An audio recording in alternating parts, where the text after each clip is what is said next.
Ekipa živijo, lepo pozdravljeni v potovalnem podcastu Oskarizmi. Iz naslova se jasno da sklepati, da bo govora o potovanjih. Evo, in prvi v vrsti, v veliki premieri, veliki boss podjetja Oskar, ustanovitelj Oskar Savarin, ustanovitelj agencije Oskar, s katero ste verjetno že pičili kam, če pa še niste, pa zagotovo še boste. Oskar, živijo. Živijo. Jaz bi rad, da v tej prvi krstni izvedbi obdelava nekako sam koncept potovanja. Ker potovanje je verjetno kaj več kot premik svojega kadavra iz točke A v točko B, v smislu. In je zelo zanimivo, da veš, s kom imaš opravka.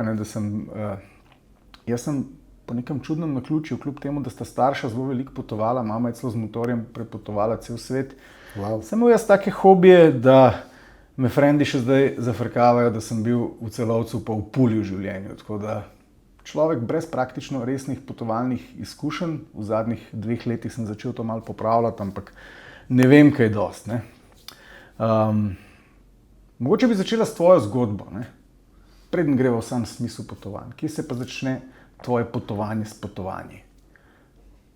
Ja, zanimivo. Mene se potovanja privlača že od malega, mogoče že takrat, ko sem v 5. razredu prvič, se spomnim, slišal razrednika iz geografije, ki je omenil Sulawesi. To je bilo meni, spomnim se, in smo ga vprašali, poslušali, da je to nekje zelo daleč v nekem drugi resničnosti in da je v obliki črke K.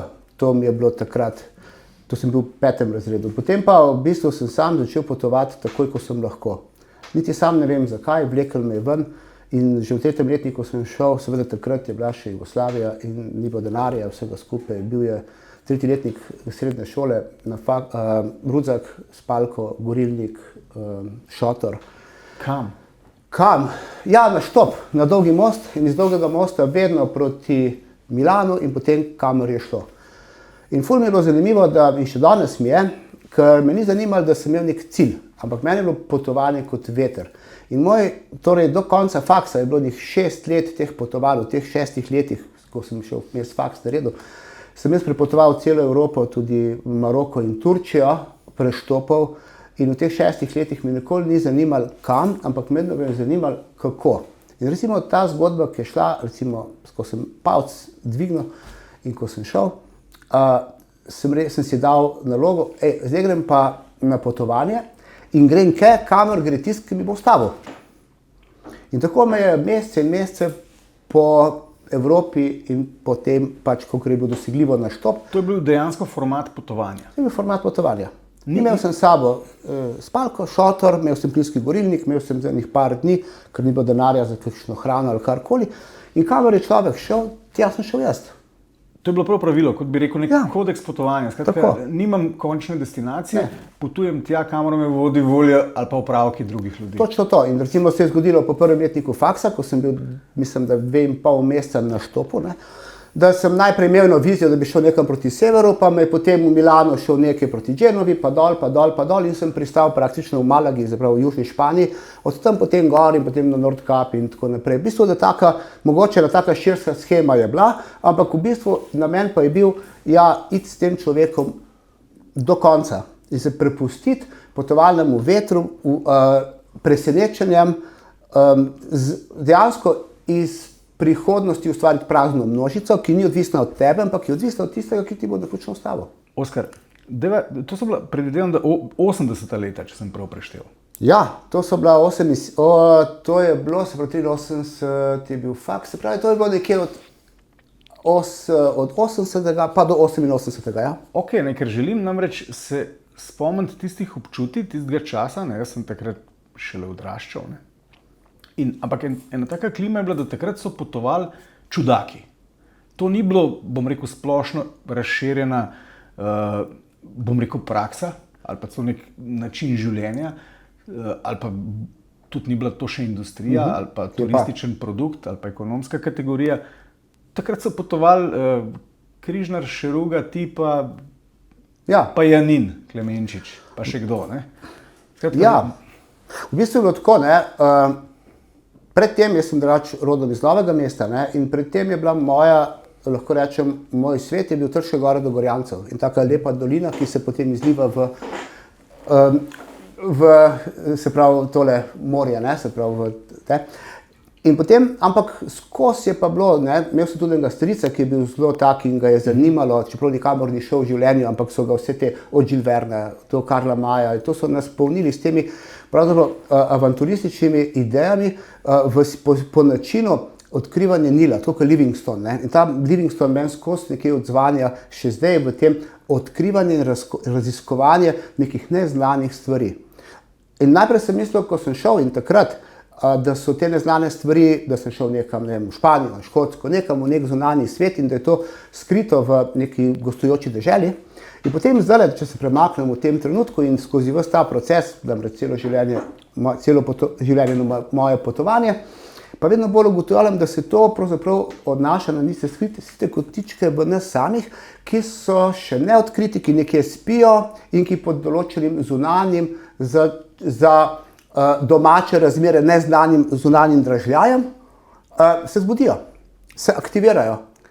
In tako se počutiš v tem odkrivanju neznanega, ki se reflektira na tem odkrivanju neznanega v sebi, v bistvu postaješ vedno bolj živ. To je tak občutek, ki ga takrat daleč od tega, da bi ga znal takrat artikulirati, ampak danes vem, da to obstaja. Bova obdelala še bom rekel, dušno, duhovno, psihološko, spiritualen aspekt potovanja. Jaz bi kljub vsemu ostal še malo v teh tvojih začetkih, ker se mi zdi tako blazno zanimivo. To so bila verjetno obdobje potovanj brez interneta, brez jasne predstave, brez Instagrama, kjer pravzaprav vsi vrstniki pritiskajo nate. Poglej, zdajle sem bil v Malagi, kako to, da ti še nisi šel? Ja. Tudi brez mobitela. Verjetno je bilo tudi neznano, takrat bolj neznano, kot je danes neznano. Totalno. Vse je bilo neznano, ampak seveda in tudi kamorkoli si šel, je bilo ogromno neznanega. Ne? Maroko verjetno ni bila destinacija, kamor skočiš čez vikend podaljšan, kot je to danes. Ne? Pa ne samo Maroko, že Italija je bila, to je bilo vse eksotika. Takrat iz Jugoslavije je bilo videti vse tako ful daleč. Predvsem zato tudi, ker smo bili brez denarja. Imeti $100 v žepu in iti $100, ne? In to z namenom, da boš čim več doživel, pomeni, ko mi zmanjka, grem nazaj. In kaj vmes? Ja, da imamo nekaj delali. In v Franciji sem obiral sadje tam za njimi, tako da, pa sem igral šah za nek denar, pa sem to, pa ono. In dobiš nekaj denarja in potem greš spet lahko naprej. Šah za denar? Tudi to je bilo. Ja, včasih sem igral šah in potem včasih se je zgodilo, enkrat na Norveškem sem tudi z enim človekom igral in sem tam nekaj zaslužil in potem sem dobil pico in še nekaj denarja in potem sem šel lahko naprej. Ok. Zelo mi je bilo všeč, če bi še to dodal, ne? Ker ni bilo nekega denarja, ni bilo vprašanje pravzaprav pogojev in če danes pomislim, s takimi pogoji ne bi kamor prišel, ampak ena volja, ena moč in kjer je volja, tam je moč. Ne? Kakšen je bil recimo, a se da to sploh prevesti, a se da to ovrednotiti z nekimi aktualnimi vadli, kakšen je bil budžet potovanja v Maroko v 80-ih študentskih letih? Budžet potovanja je bil več, ko je volje, manj denarja rabiš. V bistvu tako, sekanje drva za par mark takrat še, ne, tem po Novem mestu, da si nasekal čez celo leto zaslužil in potem ti je dal dedi še kakšnih $100 in na koncu nabral kakšnih $200–250 in to z veliko improvizacijo in vsega skupaj je bilo lahko tudi za recimo 2 meseca potovanja. $250. Tako, ja. Odlično. Ampak potem je pa sledilo nekje v tvoji zgodbi tisto ključno potovanje, ki naj jo zdaj vrne v 5. razred kot učitelju geografije. Ne? To pa je bilo kasneje, ja.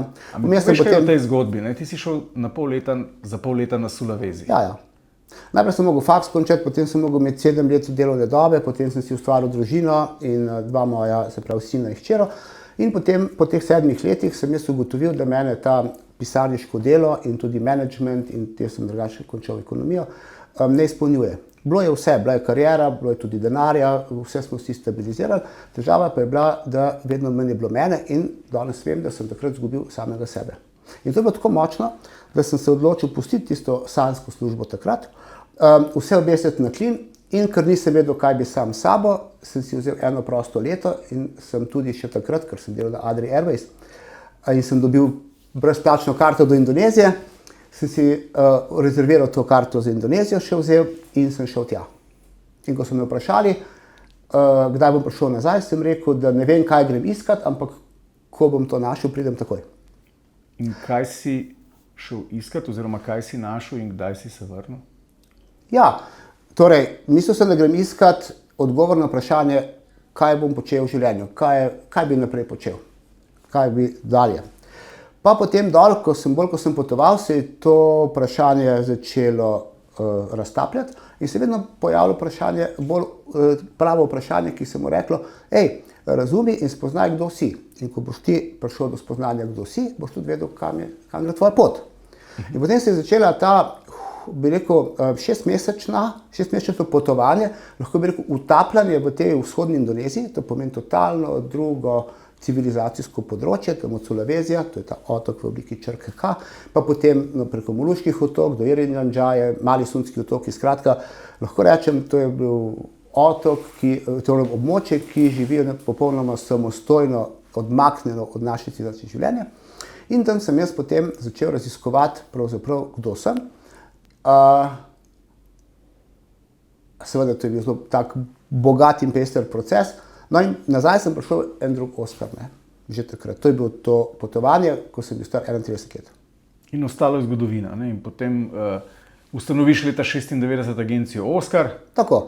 In leta 2012 si že nominiran za Gorenjsko poslovno gazelo, če se ne motim. Ja. Skratka, zgodba je šla potem naprej v enem blitzkrieg tempu.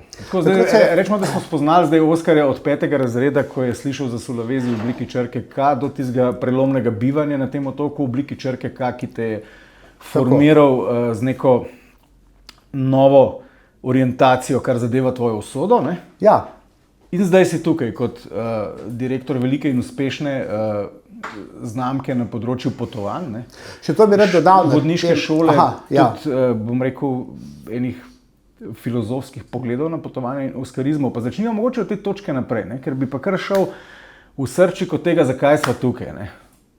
Zakaj ljudje potujemo? To je tako trapasto enostavno vprašanje, belam si glavo z njim že 2 dni, odgovora nimam. Na vseh teh potovanjih in predvsem na tem potovanju po Indoneziji se je meni vzpostavilo eno od teh temeljnih vprašanj, zakaj jaz potujem. Zato, ker celo moj life je bil povezan s potovanji. In je kar naenkrat postalo ključno, da če jaz vem odgovor na to potovanje, potem znam osmisliti svoje življenje. Če pa odgovora na to ne najdem, potem nekako ne znam osmisliti. In tukaj se je ta temeljni oskarizem pojavil, potovanje brez smisla je nesmiselno. Kar pomeni, iščem smisel potovanja. Potovanje brez smisla je nesmiselno. Tako. Sicer izgleda čisto preprosto, ampak če greš vprašati se pravi, da iščem smisel potovanja in potem je celo moje življenje, celo moje početje ima nek smisel. Ok, ampak če bi midva šla zdaj na nekega končnega porabnika, kaj se ti zdi, da bi povedalo v anketi, če bi šla na ulico vprašati, kakšen je smisel vašega potovanja? Kaj bi bil najbolj pogost odgovor? Ja, in to sem tudi jaz dolgo začel z nekimi površinskimi, kaj je smisel, odklop iz vsakdanjosti. Vsak ima neko svojo idejo, zakaj on potuje. Ne? Ampak jaz sem pa potem iz tega, ko sem najprej si odgovoril na 100 vprašanj, potujem zato, ker mi je fajn, pa sem sproščen, pa si polnim baterije, pa spoznam nekaj novega, pa kaj pojem, pa popijem, pa sem fajn, pa noben mi po glavi naskače, blablabla. In cel kup je takih stvari, ki bi lahko najdel. In to so odgovori, ki niso zadovoljili te vsebine, ki sem jaz hotel. Smisel in sem začel iskati globje smisle. In potem, če sem začel globje smisle iskati, jih na površini preprosto nisem našel. Zato sem mogel ko sem začel o tem razmišljati, se postaviti in začeti raziskovati sebe in reči, kdo jaz sem.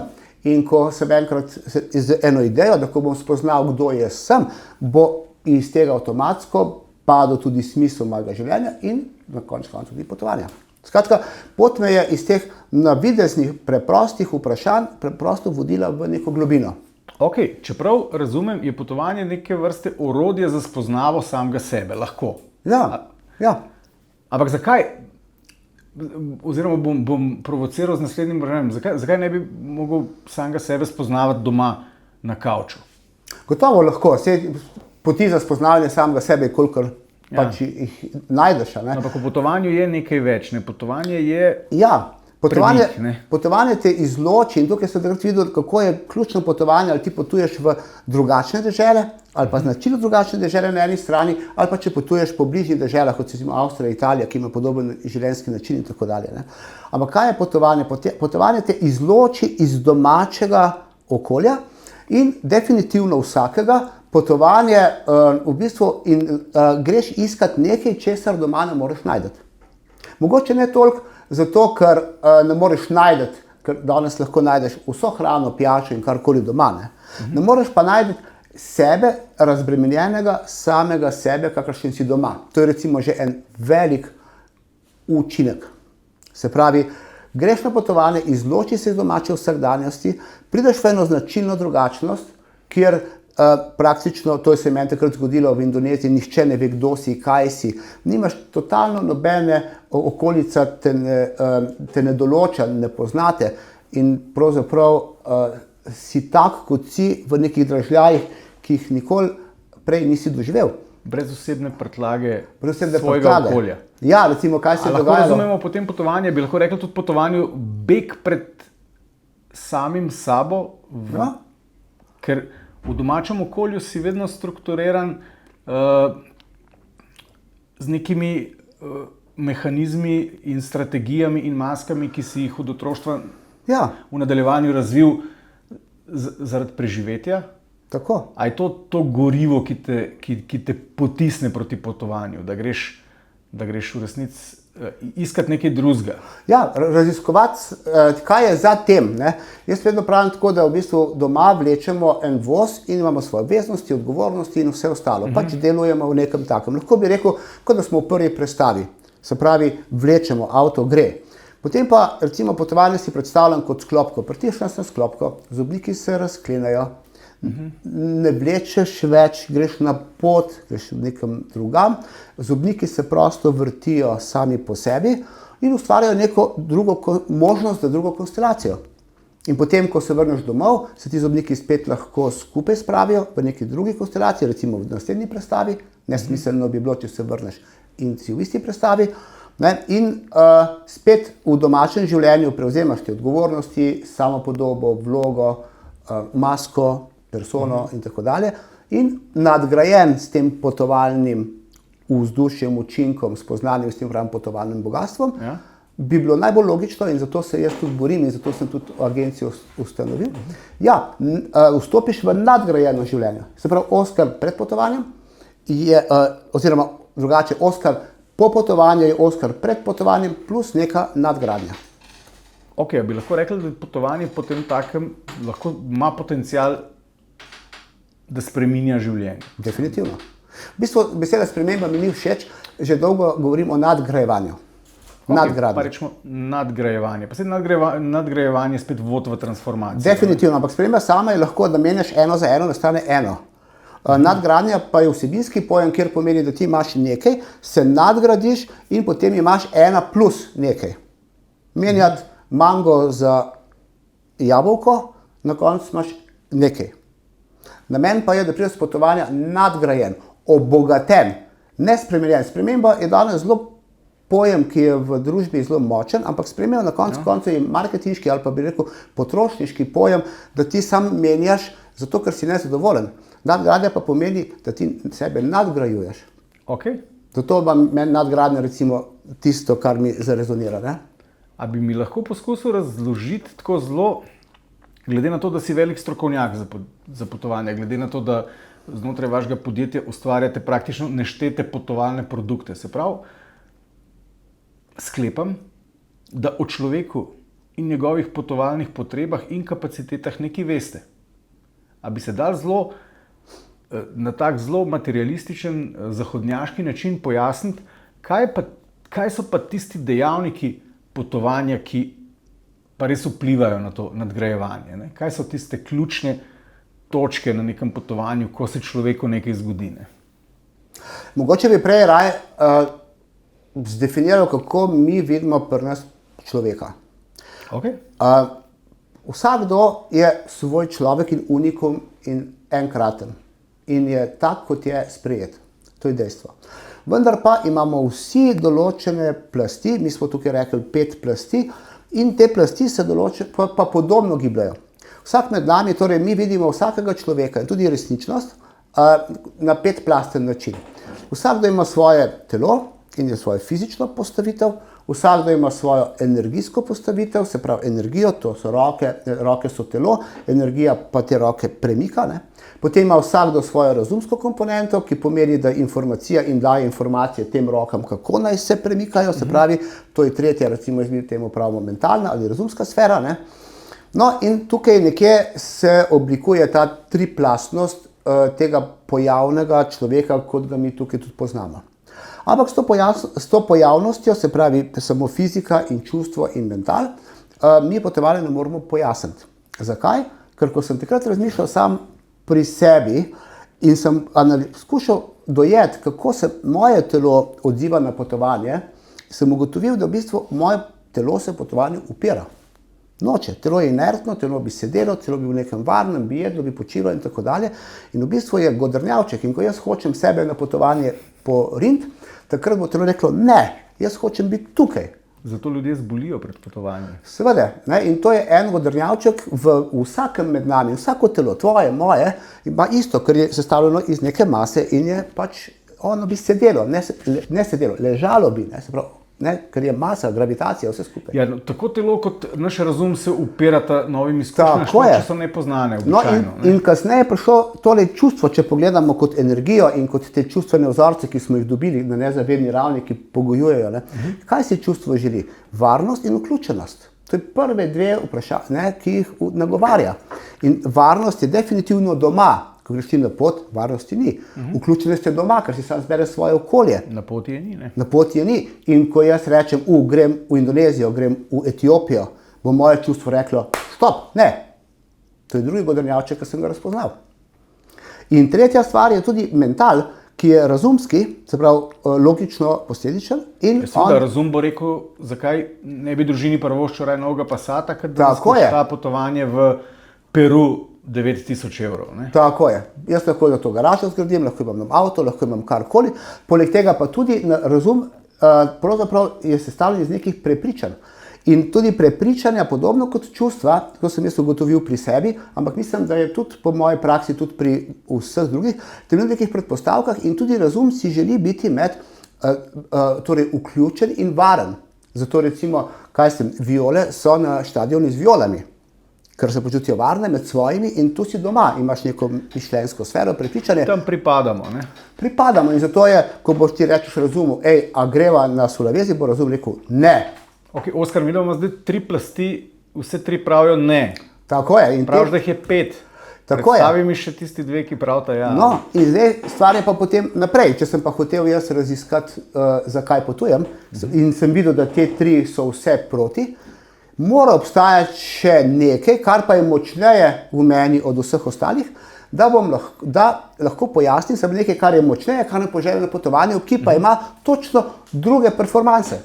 Se pravi, ki pa se želi razširjanja, zaobseganja, srečevanja z drugačnostjo, razširjanja tolerance, razumevanje, potem spoznavanje, ne, nadgrajevanje, recimo, in to sem jaz poimenoval kasneje, to kot rdeča sfera, se pravi kot nekaj, kar je izven teh 3 sfer, ne gre za nobeno ezoteriko, karkoli, in s čemer pa si lahko pojasnimo, seveda, to pa je, in če je to tako močno, te potem porine in bo spravil godrnjavčka telo, godrnjavčka čustvo in godrnjavčka razum v gibanje, če je dovolj močno.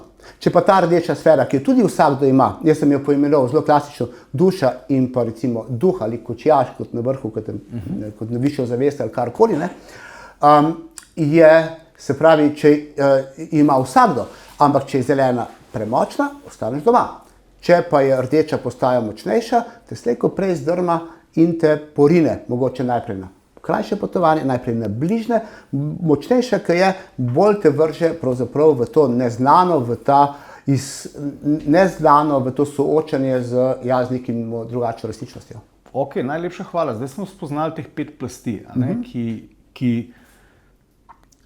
ki imajo med seboj neko soodnosno dinamiko, spet v odnosu do tega potovanja. Ampak dajva reči, da na koncu greš in greva zdaj k tistemu vprašanju, kaj so pa tisti ključni akteri na poti Ja. ki vodijo potem v tisto nadgradnjo. Ne? Super, če bi zdaj samo še tole malo. Zdaj, če bazujemo mi te rdečo sfero, to se pravi ta, ki nas na potovanje vleče, in pa ta, ki nas blokira doma, ki sem jo pojel kot zeleno sfero, imamo dve sfere, rdeča in zelena. In ta njuna interakcija med njima določa dinamiko doživljanja pri vsakem posamezniku. Ja, ker namreč jaz, ko grem na potovanje, me je rdeča pripeljala na Sulawesi, ampak zeleno jemljem s sabo. Vedno potujemo skupaj. In zanimivo je, da imajo popolnoma različne namene. In če si rdeča želi čim več drugačnosti, si zelena želi čim manj. In zdaj od njunega razmerja izhaja tukaj moč mojega doživetja. In seveda, na ta način mi tudi razumemo človeka in njegovo doživljanje. Vsak je drugačen, ker ima vsak svoje razmerje med rdečo in zeleno. Ampak, okay, če te prav razumem, ko se enkrat rdeča pa zelena uskladita, oziroma ko ni več potencijala dveh napetosti med njima, je potreba po fizičnem potovanju praktično ustrezno manjša. Ko gremo na pot, se začne dinamika, zelena se še upirati, rdeča gre naprej, pride do enega konfliktnosti. Zdaj, odvisno je, v kakšnem stanju je človek. Ali mu vlada zelena in v tem primeru bo začelo godrnjanje prevladovati nad to vznesenostjo, ali pa uspeš človeka spraviti čim hitreje v rdečo, kjer bo ona začela nadzorovati celoto in se bo začel ta godrnjavček podrejati moči te rdeče, temu zanosu, temu vznesenosti, temu višjim stanjem, lahko rečemo, človeškega zavedanja ali pa delovanja. In če mi to uspemo, in na tem temelji naša vodniška šola, če mi uspemo iz vsakega sopotnika, ki je definitivno v zeleni, ki je v domači sferi, potegniti ven in ga spraviti v rdečo sfero, kot mi temu rečemo, vsakega posameznika in skupino kot celoto, celo skupino postavimo v rdečo sfero, pridemo v to prebojno stanje in mi temu rečemo zanos. Aristotel je temu rekel stanje kairosa, se pravi te sedanjosti, ko se topos, se pravi prostor, zlije z logosom, z zgodbo in ti zdaj postopiš v ta topos logos. Na tem temeljijo vsa romanja, recimo v Jeruzalemu, Meko, v Varanasi in tako dalje. In zdaj kako, in ta dvogovor je tisto, ki je. Zdaj, če si ti enkrat v rdeči sferi, potem boš vse, kar se ti dogaja, je malo kot izkušnja, kot izziv. Wow, kaj se mi zgodilo. Wow, avtobus se je pokvaril. Wow, dež me namočil. Wow, se pravi, poglej, doživljam, izkušam in se odzivam na to in se opazujem in wow, živ sem. Ok, in verjetno je treba tudi zdaj po tej logiki, to zdaj zelo zanimivo, je treba verjetno tudi segmentirati različne kategorije tega premikanja telesa po našem planetu. Verjetno je razlika, če bi te vprašal, kakšna je razlika med, verjetno imaš več stopenj popotništva ali pa potništva, oziroma kako bi te vprašal, kakšna je, pa daj za začetek, ker jaz bi se rad naučil potovati. Kakšna je pa razlika med turistom pa popotnikom? Je razlika, ne? Seveda. No in tukaj pa pride do tega osnovnega razumevanja, kjer se tudi naše stopnje oziroma načini, stili razlikujejo. Zdaj, če gremo na osnovo, rečemo takole. Ok, najprej imamo nekoga, kjer je zelena tako močna, da je rdeča tako šibka, da zelena blokira vsako potovanje. Štekam, takšen človek gre potem v Egipt v all inclusive. Ne, ta še ne, ta ostane doma. Ta ostane doma. To je stopnja nič, ostane doma, potovanja ni. Ok, če se pridruž malo rdeče, gre v... Potem pa začne rdeča jačati, duh začne in hoče in reče, zdaj bi pa jaz hočem iti. Ono reče nočem in reče hočem, postaje vedno močnejši in nekrat mora zelena popustiti in reče ok, reče rdeči, pravi ok, bom šel s tabo, ti vrdelj ne moreš iti, ampak želim, da je čim manj naporno in ko pridemo dol, čim bolj enako stacionarno življenje kot doma, da je udobje, da je varnost, da je vse tisto, kar jaz kot zelena želim. Da je hrana takšna kot doma, da je klimatizirana. Tako, točno to. Se pravi, je premik, ampak tam čim bolj tako kot doma in premik nazaj. In smo v all inclusive, v Egiptu, v Turčiji, nekam. Peljemo se nekam z letalom, kar je že vznemirjene. Kako rečete te kategoriji pot? To je stopnja 1, to so počitnice. Je že večji, to je napredek na ničko, se pravi, nekaj se dogaja, ampak ko prideš ti na kraj, takrat je zelena tako močna, da blokira vsake, lahko rečemo, avanturistične želje te rdeče, ki bi pa kar nekam šla. To je najnižja evolucijska stopnja popotnika. Bi rekel, tako. To je v bistvu konsens med zeleno in rdečo na tem nivoju razmerja, se pravi, ko je zelena zelo močna in je rdeča pač si utira pot v uresničevanje same sebe. Potem si predstavljam, da tak potnik, recimo iz te izkušnje, prenese domov mogoče še eno dodatno izkušnjo. Reče, se tam po 2-3 dneh v tem all-inclusive hotelu nam je postal dolg čas, ampak potem smo pa nekam šli in tam se je zgodil pa nek mali spoznavni čudežek. Ne? In potem verjetno lahko tak človek, potem verjetno naraste ta potencial te rdeče in prihodnič želi potovati drugače. Kakšna je potem ta druga stopnja? Ja. No, zanimivo je v tem all-inclusive, po parih dneh, ko se človek spočije in tako dalje, začne duša se dolgočasiti, ta rdeča, ne? Zato je značilno, tam moraš veliko jesti, tam alkohol teče v velikih potokih in tako dalje. Skratka, ubiti moraš to dušo, da ti potem lahko tam preživiš 15 dni ali pa en teden, karkoli, se vrneš domov, si lepo zadovoljen in vse krasno, si srečen, ker je to najboljši konsens v tem trenutku. In to ponavadi ljudje ponavljajo pač 2, 3, 5, dokler je to potrebno in je ta konsens znotraj rdeče in zelene v njem ravnotežen. Ampak z vsakim potovanjem rdeča postaja močnejša. In enkrat se zgodi, da je premočna in reče zeleni, prav, zdaj pa ne bova šla tja ležati, počivati, jesti, piti in tako dalje, ampak si želim jaz nekaj še spoznati, začutiti, občutiti in se želim gibati tam. Želim tudi spremembo v življenju na potovanju. In potem reče telo, zelena reče, če že moram, ker pa si močnejši, ne gre, ne? Ajde, ja.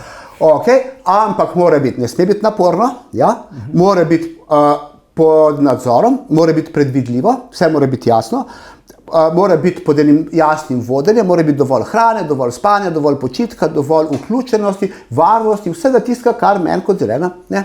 In reče rdeča, evo, to je zdaj naslednji konsens in tukaj je stopnja 2, ki pa so turistična potovanja. Klasična turistična potovanja, ki jih vsakdo, ki potuje z agencijo, recimo tako, to je... Kakšna je struktura? To je, se pravi, klasično turistično potovanje. Klasično potovanje. Gremo recimo, en teden na Portugalsko, pač smo v hoteli 4 zvezde, imamo vključen polpenzion, ogledamo si to in to in to in to, ogledi so noter, vse je lepo zapisano, ti gledaš, kljukaš, rečeš, to je narejeno, vodnik ima, vse vam razloži, jeste specialitete, vse je predvidljivo, vse je jasno, ni presenečen, ni naporov, ni pretiranega, vse mora biti v nekem tem, rečemo temu, znotraj okvirov, ki so naprej predvideni in zato tudi mi jemljamo, da je stopnja 2 ali 3 potovanja, da delujemo v skladu s pričakovanji. Ker nam pričakovanja so čustvena, lahko rečemo čustvena sprega v prihodnost in če ima nek potnik pričakovanje na osnovi programa in jaz ta pričakovanja zadovoljim, zadostim, potem je to kljukica. Jaz bi se... Obdelava potem še tretjo, koliko stopenj imate? Lahko bi jih do 5 prišli, ne? Trojka je še najbolj zanimiva, pa naprej je samo še gradacija. Bova nadaljevala potem še proti avanturi, ampak rad bi se pogovoril, ravno si omenil pričakovanja. Pričakovanja se mi zdijo tak izjemno zanimiv pojav v odnosu med uporabnikom, ponudnikom, med tistim, ki potuje, med lokalnim okoljem, pa verjetno tudi med vami, ki ste na nek način posredniki, organizatorji, vodiči, vodniki in tako naprej. Kaj ljudje pričakujemo od potovanja? Na kateri stopni? Pričakovali so tako v življenju, kot v potovanju špilbreher, se pravi nekdo, ki breka igro. Ker v bistvu izhaja iz nekega tega trenutka, vezani so neko prihodnost, ki je popolnoma neznana. Predvsem pa, ko greš na potovanja, pa v bistvu si lahko predstavljaš nekaj doma in potem greš ti v Indonezijo. In ti imaš lahko neke predstave, iz teh predstav pa pričakovanja izhajajo. Ko prideš pa kaj dol, je pa totalno druga zgodba in ti ta pričakovanja ne morejo biti realna. Ni teoretične šanse, da bi bila realna, ker jih izhajaš iz domačih predpostav. Tako je velikokrat prišlo do tega, da so... Protislovna so, ti potuješ v neznano, greš recimo nekam tam na obalo Indijskega oceana in ti seboj neseš neka lokalna pričakovanja. Ampak sama izkušnja, spet sama izkušnja je pa verjetno na nek način tudi pogojena s pričakovanji. Tudi mogoče te nagrade, ki jih prejmeš na potovanju, so na nek način tiste stvari, ki pa presežejo pričakovanja. To je pa odvisno, kakšen ti priješ v gostujočo deželo. Če ti zdaj ta pričakovanja prineseš s sabo in nič ne narediš, ona so definitivno v tebi. In v tem primeru se ti srečaš z resničnostjo, kakršna je. In če imaš ti ta pričakovanja, ki si jih prinesel od doma v potovalno resničnost, boš ti, namesto da bi doživljal in se odprl gostujoči deželi, boš ti gostujočo resničnost primerjal z lastnimi pričakovanji. Se pravi, ti boš sam dobival neke impulze in ti jih primerjal s pričakovanji, ki so od doma in ta so pa vedno neskladna Se pravi, doživetja so neskladna s pričakovanji in zato potem to je pravo, recimo, gorivo na ogenj tvojih godrnjavčkov, da reče, sem ti rekel, ni v skladu s pričakovanji, vse je brez veze, ful je vroče. Drisko si dobil. Drisko sem dobil, gled kakšna hrana, pa sam riž, pa brez veze. Ja, ker točno to se ne, zdaj, eden od motivov ali pa teh konsenzov, ki jih skleneta rdeča pa zelena, verjetno v tebi, da ti mora rdeča, kot te zvab na potovanje, ti mora obljubiti, driske ne boš dobil, ful bo lepo, ful bodo lepe plaže, jedla bova krasno hrano, spoznala bova čudovito kulturo, tam bova videla same lepe stvari, ampak potem pa ti prideš tja, se pa lahko zgodi totalen šok. Ja. Tam boš ti lahko videl posledice kolonializma, boš lahko videl brutalno revščino, boš lahko videl Bobovce na ulici, bolne, vse, česar tega ne vidiš. Pojave, spoznal kulturne norme in običaje, ki ti postavijo svet na glavo, in kar želim povedati, da ta izkušnja ne bo prijetna. Točno. Ker si moral predaleč iz cone udobja, da bi jo izkusil. Ampak to pa ne pomeni, da je ta izkušnja slaba. Kako pa s tem manevrirati? Kako zdaj kot potujoči, in seveda, kako vi kot vodniki, ki ste pa kljub vsemu spremljevalci človeka čez to izkušnjo, kako to moderirati, da ni prehudo? Tako, prva stvar, tukaj imamo mi, to sem jaz razvil prav par takih unikatnih pristopov, ker sem to pri sebi spoznal in sem rekel, mi imamo potnika, ki ga dobimo v Ljubljani recimo, in ga peljemo zdaj do Indonezije, kamorkoli pač. In v tem času mi lahko naredimo marsikaj. Prva stvar je, da mi temu pravimo usklajevanje pričakovanj. Usklajevanje je tak lep izraz, ampak skušamo reči usklajevanje pričakovanj z gostujočo resničnostjo. In te povprašam, kaj ti pričakuješ? In ti boš meni rekel, pričakujem čudovite plaže, pa mu rekel, plaže niso bili najbolj čudovite, ampak morje je plaže in gremo v tem relativizacijo, da skušam jaz tebi že vnaprej, to je prva stvar. Ne greva kar praktično skozi, bom si jaz zaželel neko destinacijo, pa me ti zdaj povprašaj. Ja, lahko. Ok, jaz bi šel recimo v Mongolijo. Top. Pa kakšna so tvoje pričakovanja? Zakaj si se odločil, da bo šel v pričakovanje? Kje je tiste glavni motivi za to, da greš v Mongolijo? Da si se odločil za to potovanje? Ja, ne vem, Mongolija se mi zdi tako zgodovinsko zanimiva, zdi se mi slikovita, te neskončne stepe. Rad bi videl tiste reke, ki meandrirajo čez tiste travnike, rad bi videl tiste jezdece, rad bi videl ta Ulan Bator. Krasno.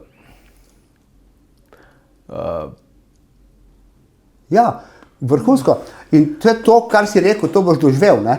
Dejstvo pa je, da za to, da boš pa hotel to doživeti, boš pa spal v jurtah, vodil se boš džipi brez potiha, živel boš, ljudje so tam nomadi, torej tako živijo kot 1000 let nazaj. Če hočeš res Mongolijo doživeti, boš mogel se stopiti iz piedestala pričakovanja, da boš spal v hotelu s 4 zvezdicami, da boš to, da boš ono.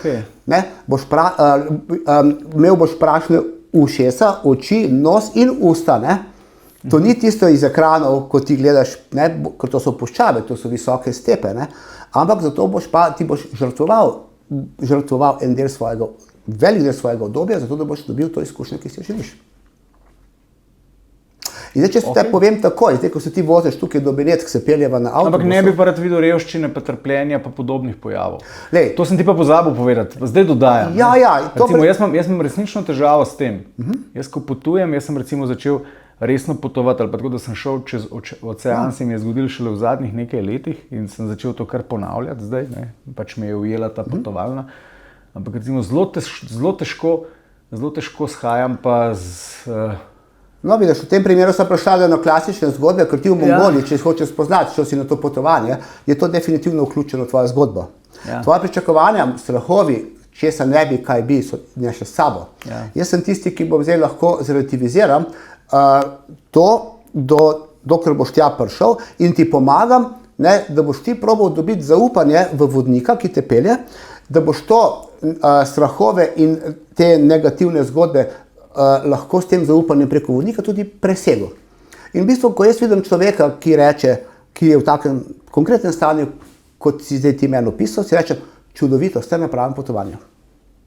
Torej, videl boš tisto, za česar si šel in si pripravljen bil plačati 3000 evrov in 12 dni tvojega prostega časa. Srečal se bo z resničnostjo, kakršna je, se pravi, tukaj je izjemen potencial tvojega doživetja. Ker tisto, kar boš ti kar si ti predstavljaš, za česar si šel in boš doživel, to boš odkljukal. Tisto, s čemer se boš pa kot presenečenje srečal, se boš s svojimi strahovi, s svojimi averzijami, s svojimi temi, to bo pa tvoja resnično doživetje. En drug problem imam še, Oskar. Povej. Pa ne vem, če ga bom zdaj le znal čist prav ubesediti, ampak recimo, mnogi so mi pripovedovali, da recimo v Indiji da preprosto niso bili pripravljeni ali pa zmožni zdržati vsega trpljenja in oni so to razumeli tudi kot krivice, ki se dogaja tam, ko so se stopili in prišli v ta velika mesta, kjer ljudje dobesedno umirajo na ulicah. Ne? Ja. To je recimo ena stvar, katero bi imel tudi sam probleme in kadar se soočam s čim takem, deluje to name kot en šok. Po drugi strani začnem imeti pa blazno slabo vest, ker začnem tisto okolje dojemati kot neko kuliso moje osebne spremembe in se mi ta odnos ne zdi najbolj fair. Ne? In ne vem zakaj, a je prav, da imam slabo vest, obstaja kakšno zdravilo, da tam nekje obstaja neka stvar, ki se mi zdi eksotična, zato ker je tudi v kontekstu trpljenja so ljudi tako divje drugačna, da je to že na meji vzdržnega. Ne? A moje osebno potovanje potrebuje to? Ne? Ja, definitivno. Slabe vesti definitivno ne potrebuješ. Vsak je postavljen, kot je postavljen in gre nekam, kamor je šel. To je dejstvo, kamor se je odločil iti. Ampak, ko si ti zdaj v tem in se pravi, na nek način se soočaš z nekimi svojimi notranjimi strahovi, predsodki, predstavami, pač to so tvoje, legitimne. Ja, tako. In jaz sem pa tisti kot vodnik, ki te peljem v to zgodbo in ti lahko veliko naredim. Seveda ne morem, če ti želiš in če se tukaj odpreš te zgodbi. Ne? Ja. Se pravi, ti bom razložil v drugem primeru, ki je malo bolj... Katera pozicija je bolj pravilna? Ne? Jaz sem občutek, da mi bo počlo srce. Poznam ljudi, ki so tudi še bolj občutljivi, poznam pa ljudi, ki so hladni kot špricer, ki rečejo, ne tem otrokom dajati ničesar, tako. Ker jih bo prišlo še 1000. Tako, in vsi imajo prav. To je prva stvar, da imajo vsi prav. Druga stvar je zelo pomembna in to mi je všeč, tukaj je ta skupinska dinamika. Potuješ v skupini recimo 20 sopotnikov in imaš med njimi take kot si ti in imaš med njimi tisti, ki so hladni kot špricer in vse vmes. Ok, po Gaussovi krivulji. In kaj je zelo pomemben od mene kot vodnika? Prvič, da vzpostavim en odnos varnosti in da imaš ti počutiš, z Oskarjem se počutim varnega. Je vodnik, za katerega se lahko obrnem v vsakem primeru. Čutim se, da sem vključen, kakršen sem, z vsemi svojimi dvomi, strahovi in tako dalje. Ja? Sem še vedno pravi, a je tako? Ja. Ja? In to je prva zgodba. Se pravi, občutek varnosti je ključen za kakršnokoli preseganje. Če ni občutka varnosti, se človek zapre in je konec. In o tem temelji recimo naše vodenje. Druga stvar, skupina. Ustvarjajo skupinske dinamike. Mi delamo tako od prvega trenutka, da si ti kot del skupine. In če se ti v skupini dobro počutiš in si vključen in v tej skupini imaš celo paleto raznih ljudi. Ene je strah ulične hrane, ene je strah revščine, ene je strah bolezni, ene je strah driske, ene je strah tega. Lahko rečeš množica nekih strahov, nek koktejl naključno zbranih ljudi, ki pa lahko kot skupina postanejo okvir za tvoje preseganje tvojih. In potem to skupino poženemo v Indijo. In potem vas jaz v Indiji peljem na mangov sok na ulici. In rečem, počastim vaš en mangov sok. In ti se ne bojiš ulične hrane. In boš rekel, super, ker se bojiš revščine in drugih stvari. Nekdo drug se pa boji driske in vsega skupaj. In bo kaj? Najprej bo vsem jaz pa porinem kozarec. In ti ga imaš v roki. Ja? In zdaj ti razmišljaš, in reče, super, in ti ga popiješ. Pa še 4. 8 ali pa 9 ali pa 10 jih bo držalo in bo razmišljalo, bi ne bi.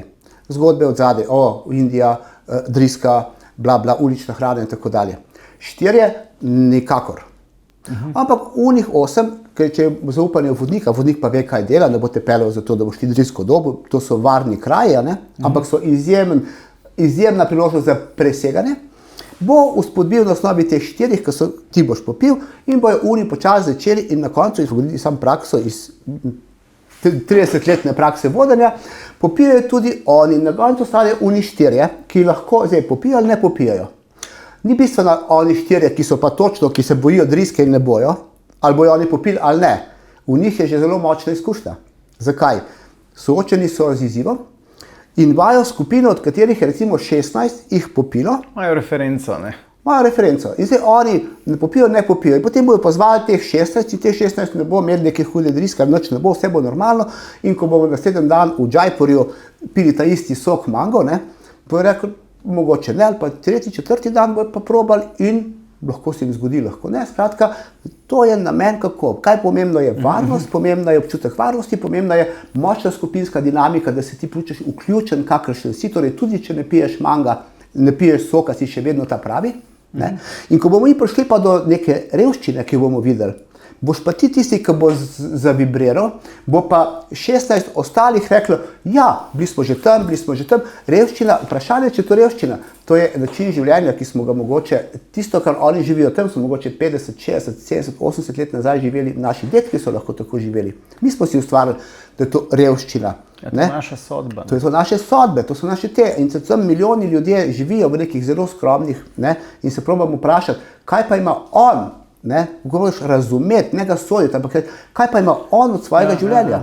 Kaj pa on, ki nima nič, kar imam jaz, ima, da gre skozi življenje in se prebija mogoče z enako vitalnostjo skozi life, čeprav nima nič, kar imam jaz.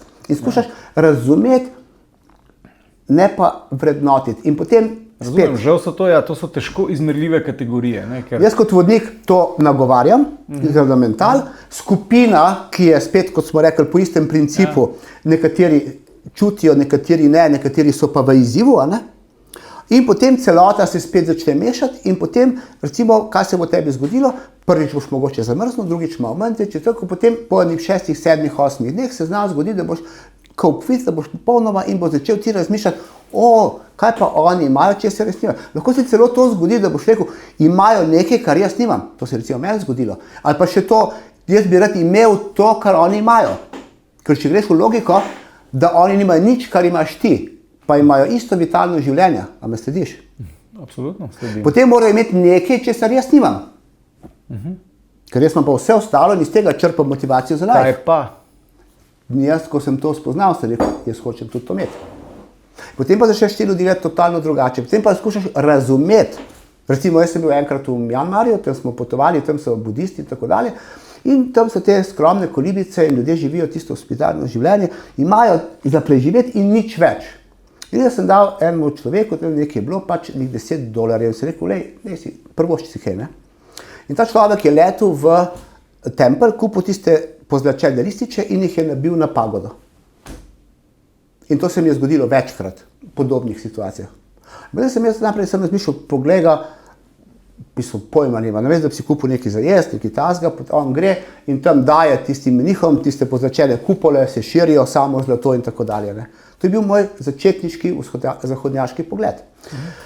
Potem sem jaz počasi prodrl tudi skozi druga doživetja in tako dalje, da ti ljudje imajo nekaj, česar res nimam. Imajo dostop do nevidnega sveta.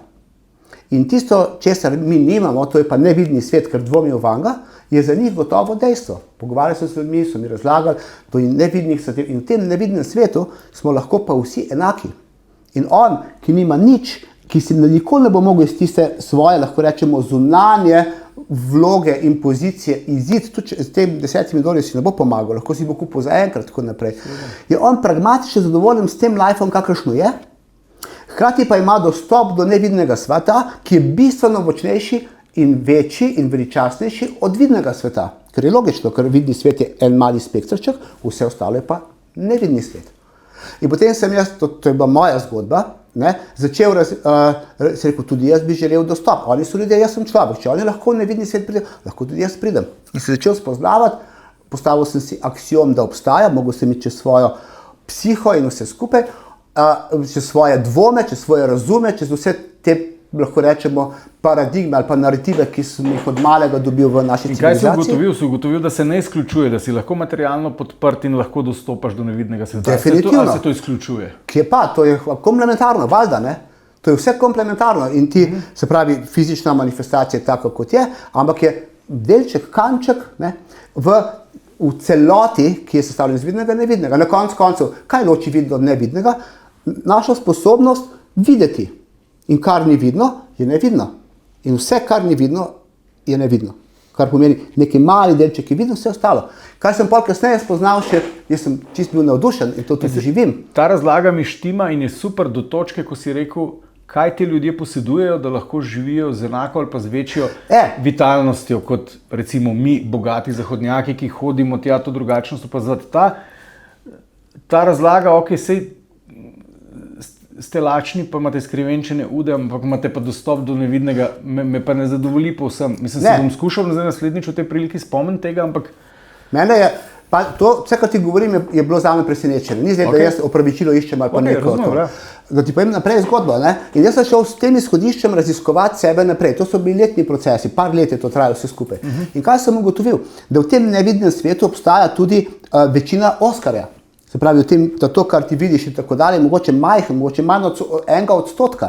In če jaz najdem v tem nevidnem svetu večino tega Oskarja, kdor sem jaz, to je zdaj že malo mogoče temelji na neko ezoteriko, ampak to ni, ja, potem bom jaz odkril sebe. In potem sem prišel celo do spoznanja, da pravzaprav največje hrepenenje oziroma ultimativno hrepenenje je hrepenenje po odkrivanju sebe v tem nevidnem delu. In vse ostala hrepenenja so zgolj kompenzacija za to hrepenenje po samem sebi v tem nevidnem svetu. To je pač moja osebna zgodba. Jaz to vem, nikomor ne mislim pametovati ali karkoli. Dejstvo pa je, da sem jaz s tem pogledom šel potem v celo jugovzhodno Azijo, vse te kraje, Indija, Mjanmar, Indonezija in tako dalje, začel ljudi in domačine gledati skozi to prizmo in sem ugotovil kar naenkrat, so stvari zarazumeli. Razumel sem, zakaj oni tako živijo, zakaj se kljub temu, da nič nimajo, smejejo. Zaživel sem z njimi v njihovih vaseh in jaz sem to v praksi počel. Mesece in mesece mojega življenja, ja, bil z njihovi šamani, dukuni in tako dalje, ustavljal dež, skušal priti v njih same, izza njihovih oči, pogledati skozi njihove oči in potem se počasi začel to spoznanje seliti tudi vame. In začel sem razumeti nevidni svet, začel sem razumeti vse simbolike raznih verstev in tako dalje. In pravzaprav je bil teden osnovnih motivov, to je bilo tisto spoznanje na tem 6-mesečnem Sulaveziju, ko sem takrat potoval. Osnovno spoznanje, ko sem jaz to spoznal, sem jaz rekel, želim to povedati vsakemu, ki me želi poslušati, tudi zdaj tebi. Hvala. Odprl bom turistično agencijo, ki bo Oskarjeva potovalna agencija. Ustvarjal bom potovanja, ki bodo omogočala, da jaz, poleg vseh tistih stvari o deželi, zgodovine, bla, bla, bla, človeka vsaj za malček popeljem v nevidni svet, kjer bo on srečal tudi tega nevidnega sebe. In sem rekel, kdor me bo želel poslušati, mu bom z veseljem vse podelil. In to je bilo osnovno izhodišče, ko sem vse ostalo pustil, odprl agencijo in začel ustvarjati potovanja, ki so tako zasnovana, da stimulirajo, se pravi, ta, bi rekel, soočanje z značilno drugačnostjo, s potovalnim izzivom, ala mango in tako dalje. Začel raziskovati, kaj se človeku dogaja, ko ti sredi Delhija porinem mango sok v roke, ne? Ja. Kaj se dogaja, ko te peljem v Unslem, ko vidiš vse tiste in kaj se ti narediš, ja? Da boš ti prebil, razrahljal svoj ego, svoje poglede, svojo konstelacijo, bi rekel, s katero pogledaš na svet, ko bo ona razrahljana in boš imel občutek varnosti, ker imaš vodnika, ki mu lahko zaupaš, da ti bo pomagal, ne? Boš ti šel lahko tudi razmišljati drugače, jaz ti lahko še z razlagami malo stimuliram ali podprem pot, ne? In da boš ti presegel neko domačo konstelacijo, s katero si šel. Seveda, to in pa vodnik tudi kot vodnik, da ti tudi lahko pomagam, da te razumem, da ko se ti soočaš s tvojo recimo blokado ali pa predsodkom ali pa pač neko tvojo postavitvijo, takrat človek osebnostno zaniha, takrat mu ponavadi ni prijazno, takrat je lahko tudi se počuti malo izkoreninjen, ne? In takrat to čustveno zaniha. Tudi, ne? Včasih je lahko nastrpen, včasih je lahko jezen, napet in tako dalje. Ne? In takrat je vodnik razume, ve, dogaja se, nekaj gre čez. To je tisto, kar bo kasneje ostalo najlepše spomin v življenju. Namreč iz potovanj, moji potniki in tako dalje. Kaj so odnesli? Taj Mahal poslikaš 5 fotkunov, po kar so šli. Ti pozabi, 10-20 let po potovanju se bo pa spomnil, kako je prebil bolečino, kako je prebil tako blokado, kako je pil tisti mangov sok. Ne mangov sok, njegovo zgodbo. En oskarizem je bil všeč, ki mogoče tole nagovarja, kako že nihče ne potuje zaradi tega, kar plača in ne more plačati tega, zaradi česar potuje. Iz tega je šlo potem ta oskarizem, ki je lepo ponazarja točno. Nihče ne potuje zaradi tega, kar plača. Plačaš hotel, plačaš letalo, plačaš vodnika, prevoze in vse tisto, kar je pač strošek. Ja. In ti to plačaš, da si omogočiš, se pravi, ta drugi del in ne more plačati tistega, zaradi česar potuje. Ker to pa je tisto, kar samo ustvariš, to je tvoje notranje doživetje. Kaj pa je doživetje? To se tudi skozi desetletja, to so vse moje definicije, pač jaz nisem psiholog, ampak sem sam razmišljal. Kaj je največje doživetje? Ko ti naletiš na svojo mejo, naj bo to fizičnega telesa, na mejo čustvenega telesa ali pa na mejo mentalnega v obliki prepričanja, in si pripravljen iti in ne, ko se češ približati tej meji, ne boš zdrsnil, ampak greš čez in tam kar naenkrat se ti odpre novo polje. In ko ljudje to, naši potniki presegajo sebe skozi ta potovanja, čutijo en velik občutek osvoboditve, ker grejo čez neko mejo. In to je tisto, kar je, recimo, in ko se čutijo eno osvoboditev, vidijo, zato tle bila tle ograja, zdaj pa en prostor se odprl zadaj. In ta prostor, ki je bil prej blokiran, je po eni strani povečuje razumevanje neke zunanjosti, po drugi strani pa najde neko neznanje delček tudi v samem sebi. In to se dogaja. In to je tisto, zaradi česar res potujem in vodim in z veseljem hodim voditi. To je moje poslanstvo. In zato sem tudi razvil, ste rekel, vodništvo je najprej poslanstvo. Iz tega poslanstva, ker si to želiš, ker če to uspeš omogočiti tebi, da boš ti na tem potovanju po Indiji presegel vse to, kar si mi rekel, česar se bojiš, ne boš to presegel sam za Indijo, presegel boš v tvojem domačem življenju, ko si prišel domov, ta presežek ne bo zginil, ne bo se zaprl nazaj v starem in tvoj life bo ful širši. Če ti prideš in rečeš, jaz ne hodim, jaz nisem za pohode. In te jaz vabim na eno urni sprehod, pa potem uro pa pol, pa boš ti malo jamral, pa to, pa nisem, ok, ekipa dobra, pa lepi okolice in tako dalje. In boš ti spoznal na potovanje, jaz pa tudi hodim, govorim ti iz konkretnih primerov, takih je bilo precej. Boš ti prišel domov in boš rekel, zdaj pa grem lahko na roki, grem kaj naprej, tvoje življenje se lahko ključno spremeni. Zaradi ene male stvarce, ki jo bistveno lažje narediš na potovanju, kot pa doma. Navidezna banalnost, sprehod, ampak dejansko ima transformativno moč, če to začneš prakticirati. Totalno. Kaj to pomeni besedna zveza, ki jo zelo veliko uporabljaš, zaživeti z gostujočo deželo? Ja. Kaj pomeni zaživeti? Jaz sem tam gost, jaz tja pridem za 12, 14, 19 dni. Tako. Imamo dve možnosti. Zelena sfera je, da živi v svojem in ona ima neke svoje, kot ti rekel, predstave, pričakovanja, prepričanja in zdaj, če jaz pridem, lahko predstavljati kolonialnega Angleža, ki je prišel v kolonialno Indijo. Je rekel, jaz sem car, jaz sem vse, tu so vsi neki čudaki, neko manj vredno zgodbo, mi smo kolonialisti in jaz sem tisti znani angleški observer. Opazujem. Torej, ne pustim se, da bi se stal noter, ne želim razumeti, samo gledam in vrednotim. Kako vrednotim? Ali ti ljudje živijo v skladu s tem, kar jaz mislim, da je prav, ali pa ne. In če ne, so napačni, se pravi, in če pa so pa ta pravi. Skratka, normativni sistem svojega okolja prenesem v tisto okolje. Moje vatle prenesem tja, sem opazovalec, in kot opazovalec jaz opazujem. Tudi v turističnih potovanjih, ko gremo, veliko opazujemo skozi okna avtobusa. Noter je varno, je prijetno, je hladno, ni vroče, je tako lepo sediš, sici, vse v redu, gledaš ven, kaj se dogaja, in ti je udobno, ampak si opazovalec. In to je ta ena ključna razumevanje razlike med opazovalcem in glavnim igralcem. Ker namreč, ti bom dal eno čist drugo zgodbo. Ti sediš v nastanjaču doma, imaš pivo v eni roki, v drugi imaš pa eno svojo hrano. In obmilja, lahko rekel, najboljšo pijačo, ki se želiš, in najboljšo hrano, ki je. In gledaš televizijo. Okay? In na tej televiziji se dva ljubita. Tebi je ful udobno, ampak nima se dogaja. In potem, če hočem biti še malo navihan, lahko rečem, če bi se tebi dogajalo, ne bi gledal televizije. Tako, opazovalec ali pa nekdo, recimo, drug primer. Gledaš tenis. Pozicijo opazovalca kot potnika, ne bom rekel, da jo poznam, ampak jo razumem. Prideš nekam, opazuješ te razlike, jih primerjaš, seveda, ker razlike so vedno stvar reference, oziroma razlike med tvojim domačim okoljem in gostujočim okoljem. In tukaj je nujno potem vrednotenje. In kar je vrednoten, ti se reče, pogled, kako ti živijo, ti so reveži, ti so taki, ti so narava je oni. čudovita, ampak imajo pa umazane WC-je, pa Tako. vrečke povsod odlagajo. In kaj to na koncu potrjuje moj ego, jaz imam prav, jaz sem ta glaven, ne? In komaj čakam, da grem domov. Tako, bravo. Kaj pa potem pomeni, a obstaja nadgradnja tega? Ja, to obstaja Kaj pa pomeni nadgradnja. to zaživeti z gostujočo Tako, deželo? to pa pomeni, se pravi po domače povedati, odpreti se gostujoči deželi, ja?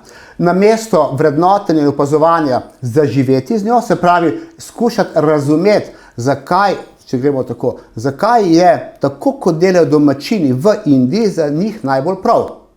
Zakaj je za njih hinduizem kot način ali pa način, kako še živijo in tako dalje, se odpreti, zaživeti kot oni, jesti kot oni, biti čim bolj del tega kot oni, probati razmišljati kot oni in videti, probati čim bolj pogledati iz njihovih oči na življenje. To recimo, kaj s tem?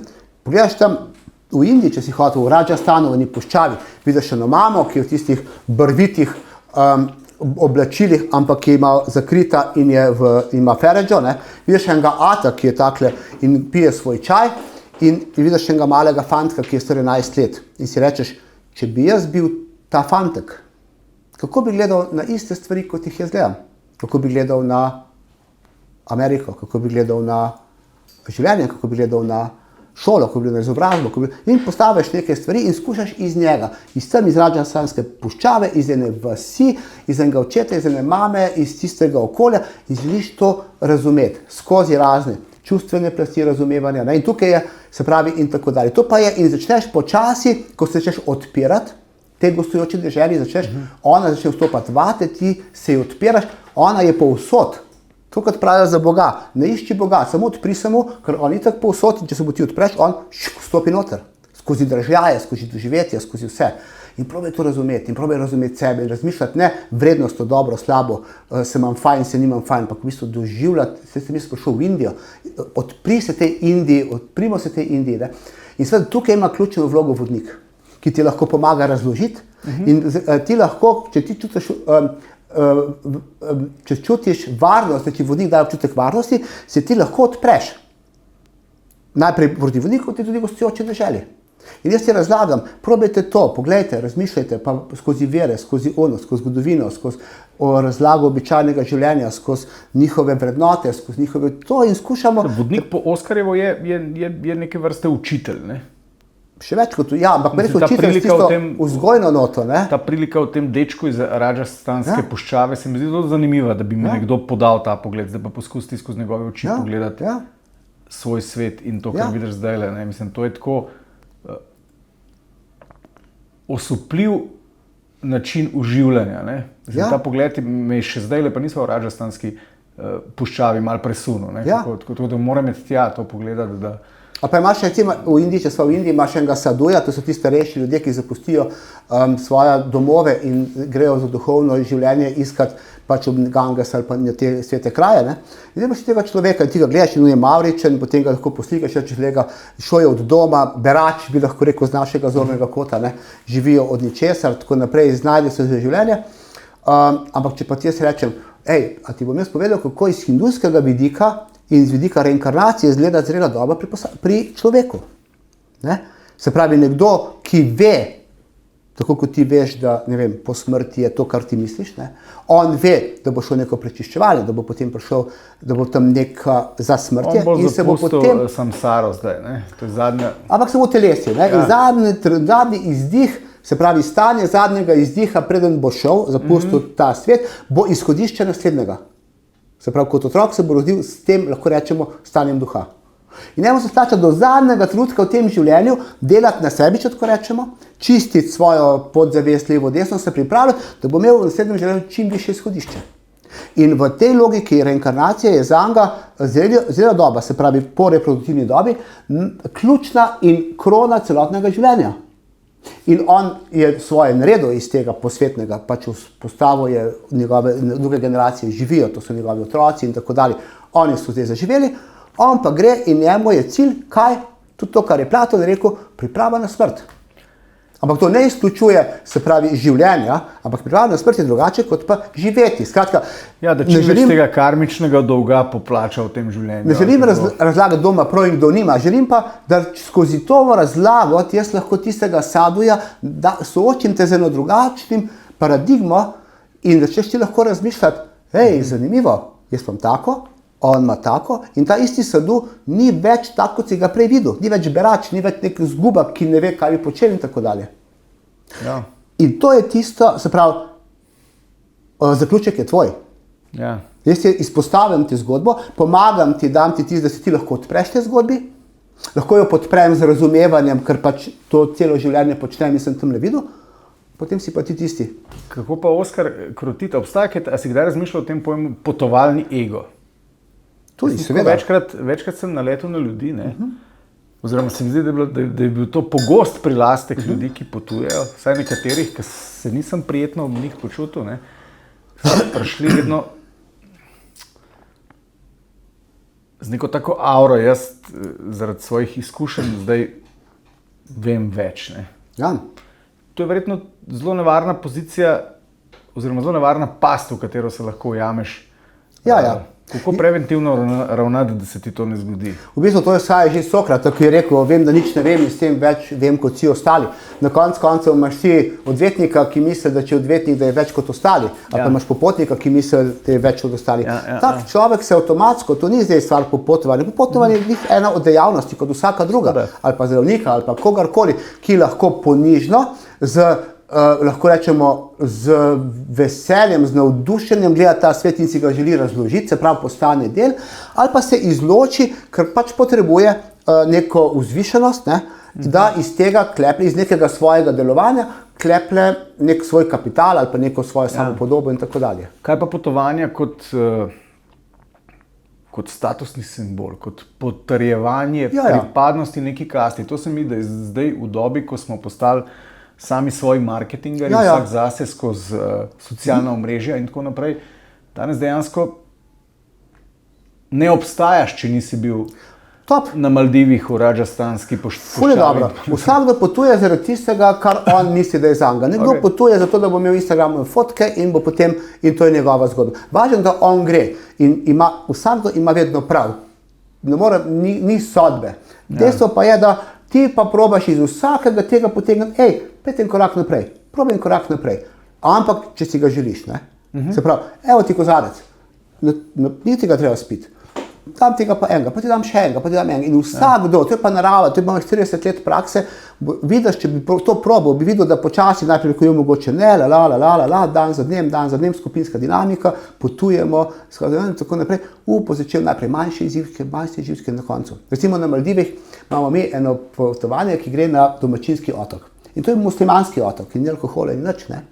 Imaš v Maldivih tiste otoke, ki so ekskluzivni za 5 € in več, ne. To je pa domačinski otok. In tle je muslimanska šega, ne. In valjda, hodimo z izleti naokrog, pa se z delfini, pa kristalno morje, pa bel pesek, vse to je. Ampak zraven je pa tudi, pol gremo zvečer v vas, so pa gospe muslimanska šega, muslimanske navade, vse muslimansko. In to je spoštovanje, ne. Te se pravi neko spoštovanje. In ljudje, ki grejo zaradi Instagramovih fotk na Maldive, to itak dobijo. Ampak pridejo pa nazaj navdušeni, ker imamo mi vodnike, ki jih upeljemo tudi v ta drugi del, nad tistim, kar niso pričakovali. Odlično. Ja, in oni se lahko nagi praktično, ali pa pač ne, slikajo in pač tisto, kar pač gre za to, da to pošlje domov, ne. In zvečer so navdušeni in se navdušujejo, če jim znaš lepo razložiti to življenje tistih, ki se pa hodijo kopati v čadorih, ne. A potovati v znano ali v neznano? Zdaj Dalaj Lama je rekel, da je treba, kako je že rekel, enkrat letno pojdi nekam, kjer še nisi bil. Ne? Ja, svojemu dometu primerno, ne? To je tako, kot če greš čez potok, ne? Če je potok 30 cm, bo šel čez. Če je potok 60, bo tudi verjetno vsak šel čez. Ali pa nekdo, ki nima koraka 60, bo ostal na tej strani. Če pa je potok 90, ga boš preskočiti. In tisti, ki ne skače, so na tej strani. Skratka, moja logika je, da vsakdo, ki potuje, izraža intenco po nadgradnji in razširjenju samega sebe in bogatenju iz tega vidika, ki se pogovarjamo. Zato je treba podložiti nekomu, ki skače, ki hodi 30, potok, ki je širok 30. Nekomu, ki je lahko več, potok, ki je 60. Nekomu, ki pa ima močen domet, pa mu omogočati potovanje v neznano. In tudi to smo že imeli. Ne? To je bil eden mojih testnih poligonov od leta 2000 do 2004-2005, ko smo imeli recimo potovanje v neznano, prav za ta vrhunski adrenalin, ko je bilo preprosto, bi ti rekel, poslušaj, glej, pojdi z mano. 19. septembra je odhod, 3 tedne bo trajalo, stane 2,5 € in vodi Oskar. To so bili 4 podatki, ki ti veš. In pravzaprav ne rabiš potovati, že s tem, ko nekaj te vleče, če te vleče, si izven. Če te pa povleče, mogoče si bil z mano v drugem potovanju in ti je bilo všeč. Zaupaš meni kot osebi, kot vodniku, če Oskar pol, on vidiš, da je odgovoren in da ne bo neka štala, se pravi, nekaj že je, ne? In te vlači in boš rekel, jaz bi pa to probal. Ampak zdaj pa soočenje po eni strani, ne? In rečeš, bi šel, bi dal 2,5 €, pa dal 3 tedne dopusta, zato da pojma ne, kaj se mi dogajalo.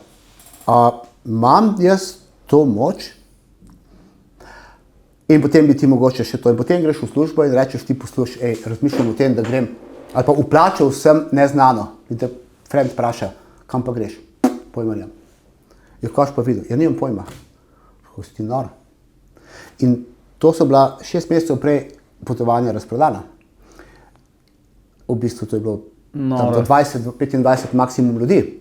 In kam, kdaj se razkrije? Ampak ta prve 3 dni, do tem, ko smo prišli na letališču, dobiš ti potni list, dobiš karto, mi te obvestilo pred odhodom ti povemo, kaj si ti pripraviš, ampak to še neče razkriva, prišli na letališče ali pa na zborno mesto, dobiš potni list, dobiš vizo, dobiš karto in gremo, ne? In to so bila potovanja, torej 6 mesecev prej večinoma so ljudje prijavili. In že 6 mesecev prej, ko so vsakeč, ko si pomislil, grem na potovanje, ne vem, kam grem, a sem normalen? In potem ti še vsi pomagajo povedati, da nisi normalen. Ne, seveda, mislim, vsej. To strahovito že sam krepi tvojo lastno identiteto in pa tisto jaz proti vsem ostalim, ne proti, ampak v bistvu jaz stojim vedno bolj čvrsto. Vplačal sem, vse veš, ko ti plačaš, pa boš to čuval. Da, neka namera resna je takrat. Resna namera, in zdaj se ti skonfrontiraš z vso tvojo okolico, ker je to za njih neko noro dejanje, to ful krepi tvojo, lahko rečemo, ta duhovni vidik samega sebe. In ko ti prideš na zborno mesto in pride teh 25 ljudi skupaj in dobi to, je bam, ne? In potem se prvih par dni sam pogovarjajo, kaj se mi dogaja v zadnjih 6 mesecih. In se ta transformacijski vidik zadnjih 6 mesecev... Na letališču se razodane destinacije. Ja. Enkrat sem pa celo v Bangkoku. Kako se to skomunicira? Kaj prideš na letališče, ti si vodja te odprave in rečeš, živijo, gremo...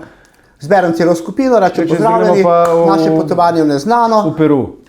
Ja, potem rečem, evo, pogledajte, imam vaše potne liste, imam vaše letalske vozovnice, tam je check-in, razložimo vse, kako bo, evo, in vam potalno, sploh ne rabim razlagati.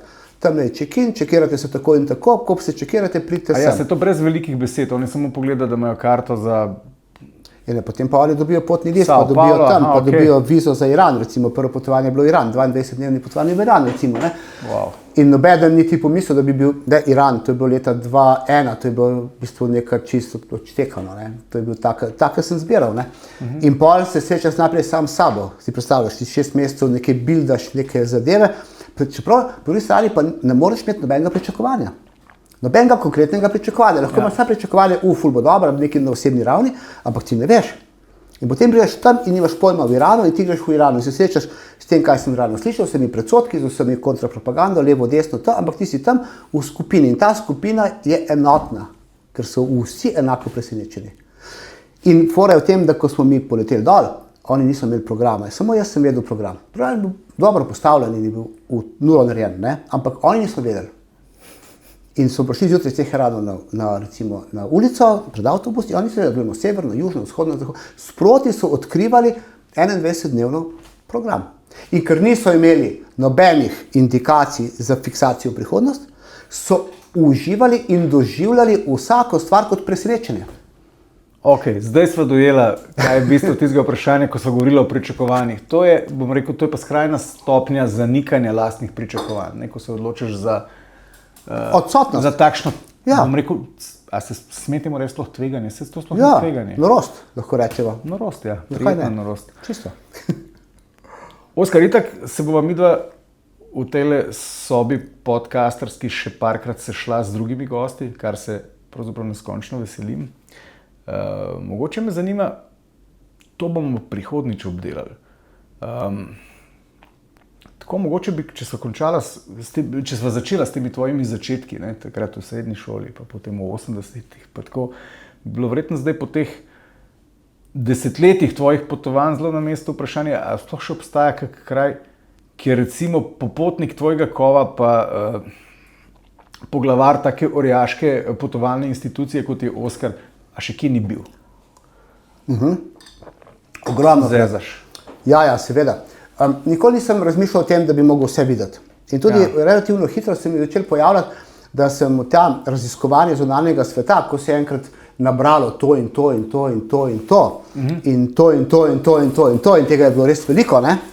Se je potem začela, kot sem ti prej povedal, ne, ta moja intenca oziroma namen na nezavedni ravni usmerjati počasi v ta nevidni svet.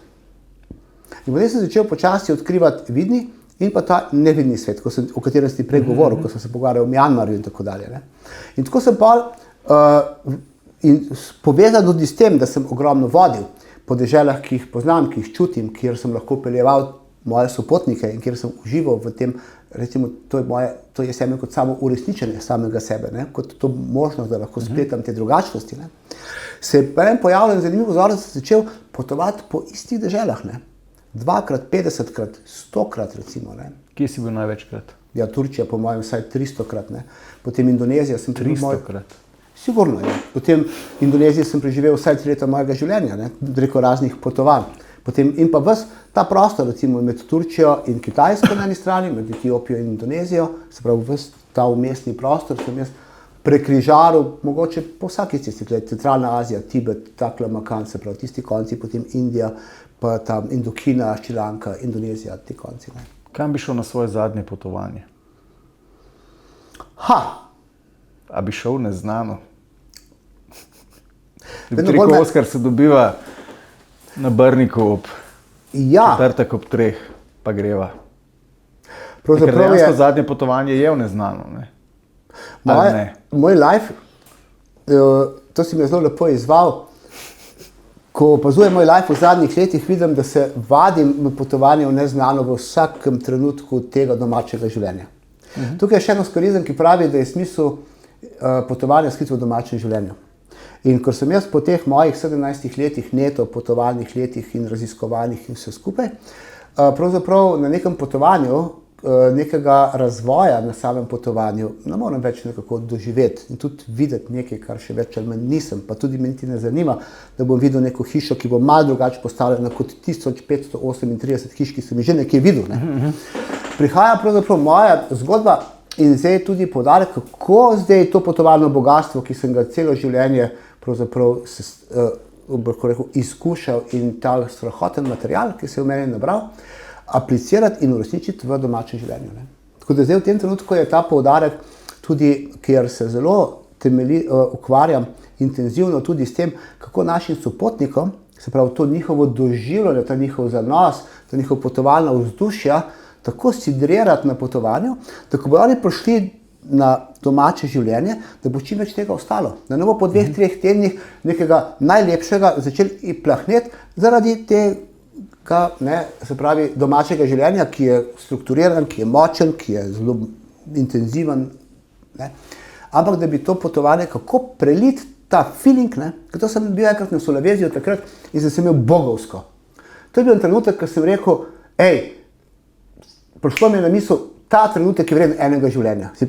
Neobisljivo, ok? In potem se mi še enkrat nekaj podobnega zgodilo. Sem rekel, wow, to bi po mojem tisto, ko je nekdo vidi Marijo, pa reče, wow, ne pa če smo neko drugo simboliko. In potem sem si rekel, ja, ful dobro, te na Solaveziju mi je krasno sem vam. Pa sem si pa rekel, zakaj pa ne more ta isti wow se zgoditi doma v Sloveniji, v domačem življenju? Evo. Isti Oskar. Zakaj moram jaz v Indoneziji, zakaj moram 3 mesece prej tam bluziti? Ponavljam vprašanje. Ja, to. In? Torej, ja, domača dežela je zdaj tista, ki jo raziskujem, odkrivam, ne? In pa kako zaživeti vso to bogatstvo v tej domači deželi. In tako v bistvu je pa odgovor na tvoje vprašanje.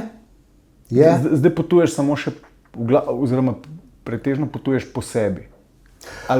Potujem po sebi, potujem, ampak potuješ, minorno. raziskuješ Slovenijo, greš pogledat kako spoznavate mikrookolje stražišča pri Kranju. Ne. Ker to se mi zdijo zanimivo potovanje. Vsekakor, ja, tudi to me zanima in vsekakor tukaj je krasno.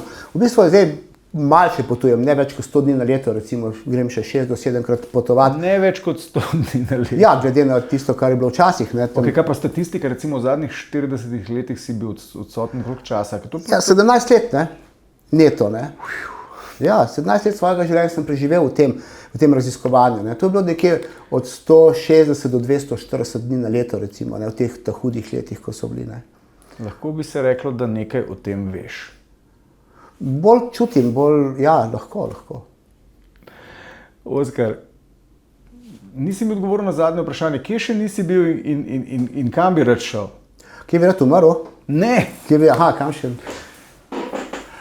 Ja, iskreno povedano, nimam v tem trenutku nobene želje. Ampak ja, neznano. V neznano. To mi je ful izziv. Potovanje neznano.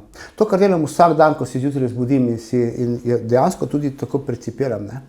Lahko ti še eno zadevo povem, če te zanima. Imam še 5 minut časa. Seveda. No, ko sem potem v Sulaveziju, takrat v tistem potovanju, mojem prebojnem potovanju, potoval.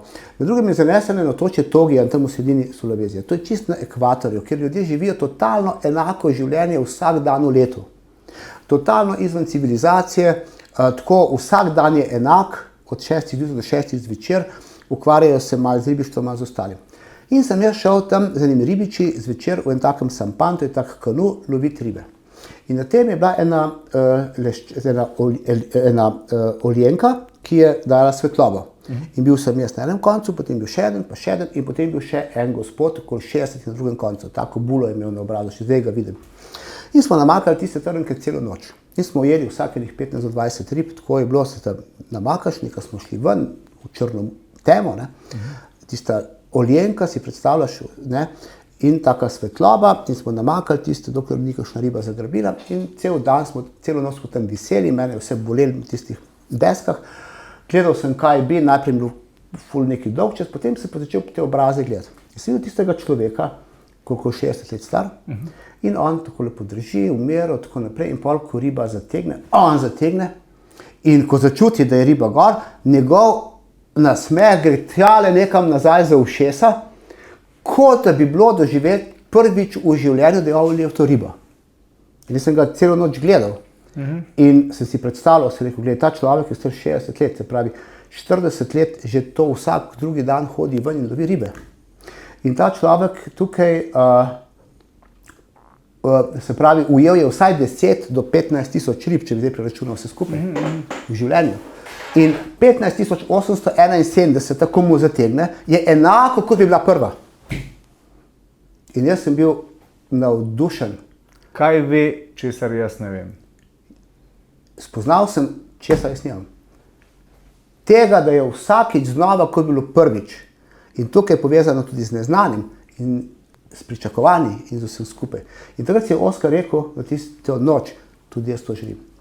In delal sem 25 let, zato da pravzaprav ne bom rekel, da sem v njegovem stanju, ampak v smeri proti temu, da sem lahko se točil na ta trenutek, da lahko gledam v prihodnost kot neznano. Ne? Eno od oskarizmov je, da je prihodnost prazna množica. Ne? In da takrat živi človek z vsem, lahko rečemo, živi. Ne? Se pravi, živi to, kar se mu dogaja v tem trenutku. To mi je recimo ta človek naučil, ne vemo imena, gospod, ki je tam pač iz tiste vasi, nikoli več ga nisem potem več videl, ampak takrat to sem tudi pisal enkrat v delu, en tak velik članek, to je bilo eno moje ključno spoznanje. Ja, si predstavljaš, in potem recimo sem mogoče 150 pa 200 krat vodil zahodno Turčijo, to je ta klasičen tlok. Klasika, Istanbul, Bursa, Efes, Pamukkale, Konja, Kapadokija, Ankara, Istanbul. Brnk, pa drugič, pa tretjič. In v bistvu v tem se verjelo in na koncu, ko grem 151-tič, mi je tako, kot bi šel prvič. V bistvu sem mogoče bolj navdušen od potnikov, ki je šel prvič. In mogoče jaz bolj s svojim navdušenjem, več naredim kot vodnik, kot pa, če bi z neko svojo doktorsko dizertacijo o vsem, kar oni vidijo in tako dalje. Kako ti je uspelo to doseči? Ja, no, to je pa zgodba. To pa zahteva več kot 5 minut. Oskar, najlepša hvala. Hvala tudi tebi. Mi je bilo veselje in kratek čas, s pogovori itak še nadaljujeva, včasih bom sam v Oskarizmu, večkrat se mi pa pridružiš tudi ti. Ja. Dajte tamle spodaj se naročiti, ker pride še. Toliko za enkrat, pa kmalu nas vidi. Jaz sploh še nisem prišla do tistih pravih potovanj, stopnje 3 in več, ki so po mojem človeku prijazna potovanja in kjer pravzaprav se pa vse to, kar se zdaj pogovarjala, uresničuje, ker v stopnji, ki smo zdaj oddelala, se pravi počitnice in pa turistične potovanja, je vse to, kar se zdaj pogovarjala, v neki omejeni, dozirani količini, ker ni pošteno do potnika, da ga jaz izpostavim večjemu izzivu, kot sva se midva zmenila s pogodbo, to je program potovanja in vse ostalo. Lahko ga malo doziram, da ga malo pripravim. Te zgodbe, o katerih se zdaj pogovarjala, so pa v stopnji 3 in više. Sam to, da veva. Ne? To je v bistvu mogoče v drugi zgodbi, ne? Kjer pa je to, kar smo zdaj izpostavili vsebinsko, prelito v prakso. Ker vse te zadeve, ki se jih pogovarjala, so lahko ena moja fantazija, neka iluzija, neka, kaj da ti rečem, ne? In tisto, kar pa mene navdušuje in kar mi daje pa smisel celoti je, da to prelivamo v prakso in da to recimo vsi potniki to čutijo, se pravi preko vodnikov, preko vsega, da je to resnično deluje, it works. Empirično dokazana. In to 30 let in v bistvu razvoj agencije Oskar ni razvoj neke korporacije ali pa nekega podjetja. To je razvoj te ideje, ki se implementira. Ljudem je bila všeč in zato so prišli nazaj. Je bila všeč in so povedali drugim. In zato recimo je tisto, kar jaz delam s srcem in rečem, zato nimam nobenih, nikjer nismo na televiziji, nikjer nismo na radiju, nikjer nismo na velikih oglasih, ker rečem, agencija Oskar lahko deluje samo, če je v srcih potnikov. Se pravi, če je to, kar sem ti zdaj govoril, oni začutijo, ja, s tem pridejo domov in potem rečejo, želim si še iti na podobno izkušnjo. Ne? To je recimo ta moja trma, ki me vleče, da stalno raziskujem, razmišljam o človeku, o sopotniku, o tem, kaj je njegovo bogatstvo, o tem, kaj lahko prenese domov, kako lahko to implementira v domače življenje. No in to pa je v trojkah, pa v teh potovanjih Oskar Plus. Je pa na široko pipco odprto, zelo ta naša filozofija je noter v tem. Tako se vse hotel še zdaj mogoče dodatne. O tem pa mogoče... No, mogoče še zadnje vprašanje. Kjero stopno bi pa meni priporočil? Zdaj si me malo spoznal. Trojko. Dogovorjeno. Oskar. To je pa zdaj rokavica za naprej. Velja? Oskar, hvala. Tudi tebi. Naročiti pa se vidimo oziroma slišimo. Hvala.